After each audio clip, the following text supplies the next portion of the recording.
Hey there, creepy peeps. It is time for more Twisted TV. Today we're going to talk about the next couple of episodes in season 3 of The Walking Dead. Really quickly, do I need to bother spoiler warning anybody for these? Because if I feel like I'm the only person that's this far behind on The Walking Dead. So I guess just quick little spoiler warning here. This whole video basically is going to be a huge spoiler, so if you haven't seen it and you plan on it, I would just click away from this video now. But I feel like I don't need to bother.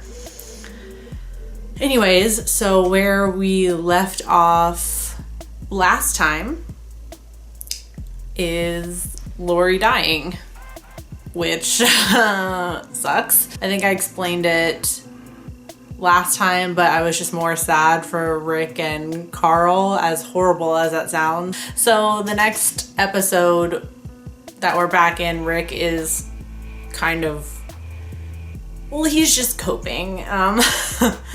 He's just coping in his own way by rampaging through the prison and killing every single zombie he sees. So I mean, that's a pretty productive way of handling your grief, I guess. It's pretty effective and it's making the prison safer, so that's nice. And in these couple of episodes, as he's coping, he does go a little bonkers for a second with that whole telephone thing.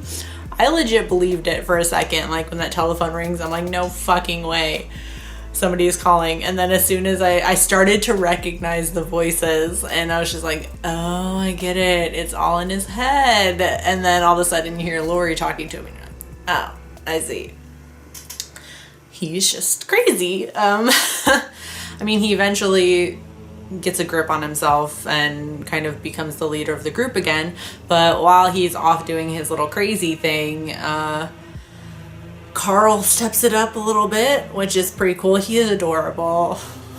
He's just adorable with his little t-shirt with the paw print on it and his hat, and then he's walking around killing zombies. I love it. And over at Woodbury, Michonne tries to convince Andrea to leave with her, but of course Andrea sleeps with the governor and is now romantically involved with him, so she's not going anywhere.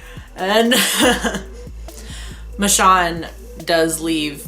We do see kind of more of the true nature of the Woodbury group as Merle and a couple of others are out looking for Michonne. Suspicious in and of itself, because she wanted to leave the town, so she left. So why would you go and hunt her, except for the fact that she kind of threatened the governor? But still, just let her go on her way.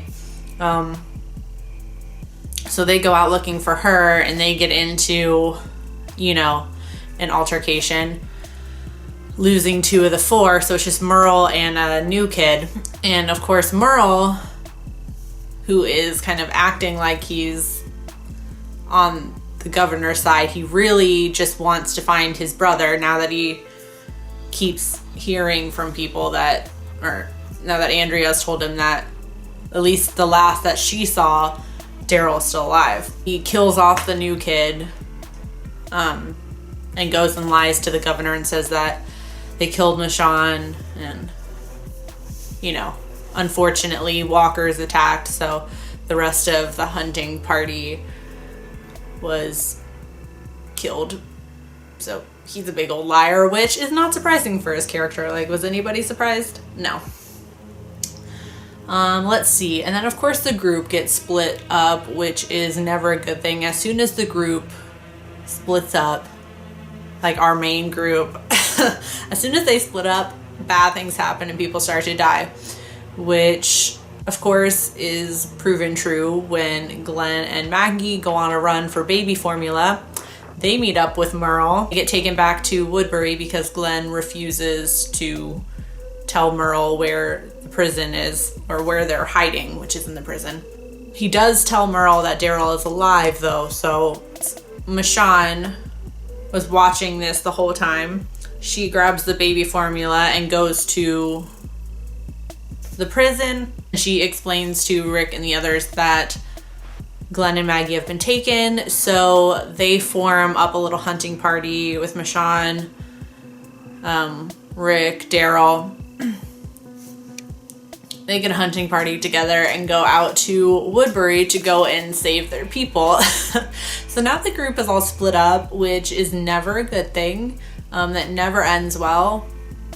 Again, which I've proven, because as soon as they get Maggie and Glenn out of there, Daryl gets separated and the governor is spouting all this crap off about Daryl and Merle being terrorists and they're gonna kill them, and that's how I just ended it. I haven't watched anything further. I'm hoping maybe Andrea might redeem herself and do something kind of good and noble, and not that she's not good or anything like that. I just find her very annoying. Let me know in the comments what I'm in store for next.